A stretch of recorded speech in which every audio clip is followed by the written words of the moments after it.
Section 4. You will hear a talk on the topic of time perspectives. First, you have some time to look at questions 31 to 40.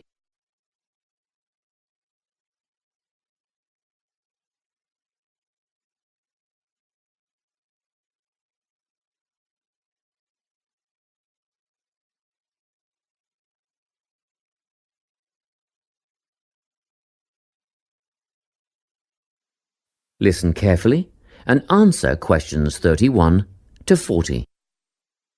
Today, I'm going to be talking about time. Specifically, I'll be looking at how people think about time and how these time perspectives structure our lives. According to social psychologists, there are 6 ways of thinking about time, which are called personal time zones. The first 2 are based in the past. Past positive thinkers spend most of their time in a state of nostalgia, fondly remembering moments such as birthdays, marriages, and important achievements in their life. These are the kinds of people who keep family records, books, and photo albums. People living in the past negative time zone are also absorbed by earlier times, but they focus on all the bad things, regrets, failures, poor decisions. They spend a lot of time thinking about how life could have been. Then, we have people who live in the present. Present hedonists are driven by pleasure and immediate sensation. Their life motto is to have a good time and avoid pain.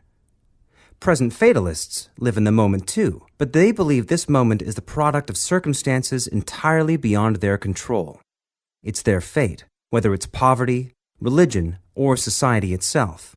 Something stops these people from believing they can play a role in changing their outcomes in life. Life simply is, and that's that. Looking at the future time zone, we can see that people classified as future active are the planners and go-getters. They work rather than play and resist temptation. Decisions are made based on potential consequences, not on the experience itself.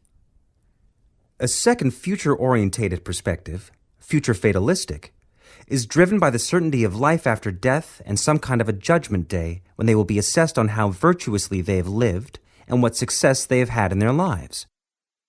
Okay, let's move on.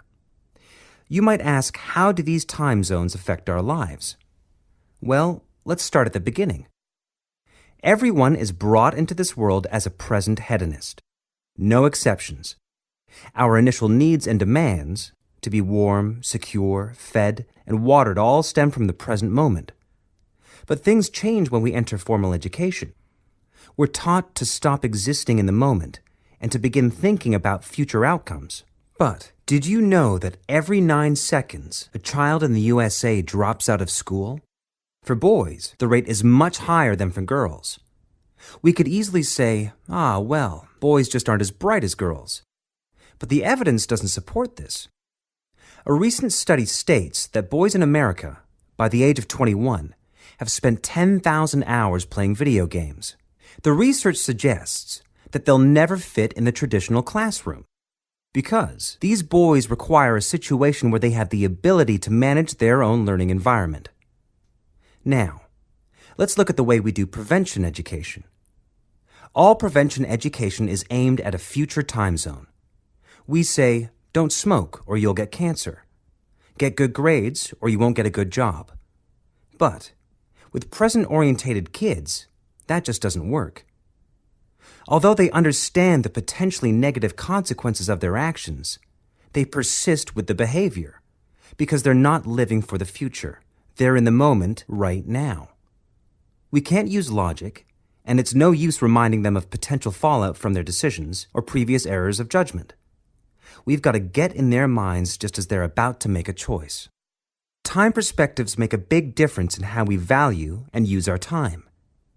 When Americans are asked how busy they are, the vast majority report being busier than ever before. They admit to sacrificing their relationships, personal time, and a good night's sleep for their success. 20 years ago, 60% of Americans had sit-down dinners with their families, and now only 20% do. But when they're asked what they would do with an 8-day week, they say, That'd be great. They would spend that time laboring away to achieve more. They're constantly trying to get ahead, to get toward a future point of happiness. So, it's really important to be aware of how other people think about time. We tend to think, oh, that person's really irresponsible, or that guy's power hungry. But often, what we're looking at is not fundamental differences of personality, but really just different ways of thinking about time. Seeing these conflicts as differences in time perspective, rather than distinctions of character, can facilitate more effective cooperation between people and get the most out of each person's individual strengths. That is the end of section 4. You now have half a minute to check your answers.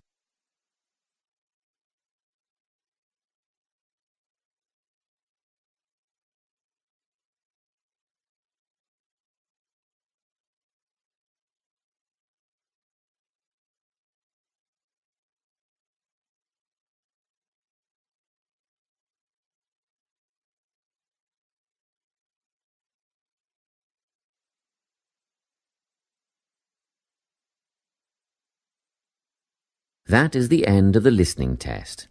You now have 10 minutes to transfer your answers to the listening answer sheet.